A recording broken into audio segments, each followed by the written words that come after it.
Welcome to Kids Magic World, where learning meets magic. పిల్లలు, ఈరోజు ఒక మంచి కథ చెబుతాను. ఒక అడవిలో ఒక కుందేలు చాలా వేగంగా పరిగెత్తేది. అక్కడే ఒక తాబేలు నెమ్మదిగా నడుస్తూ ఉండేది.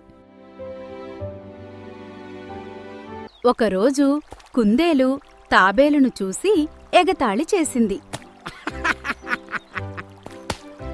అప్పుడు ఇద్దరూ పందెం వేయాలని నిర్ణయించుకున్నారు. పందెం మొదలయ్యగానే కుందేలు వేగంగా ముందుకెళ్ళింది. ఇంతలో ఎలాగో తాను గెలుస్తానని భావించి కుందేలు నిద్రపోయింది. కాని తాబేలు ఆగకుండా నెమ్మదిగా ముందుకు సాగింది.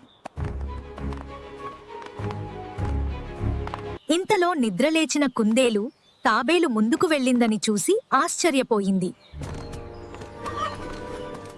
చివరికి తాబేలు పందెంలో గెలిచింది.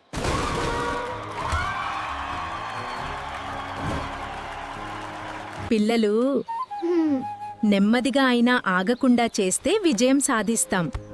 అవును అవును అవ్వా.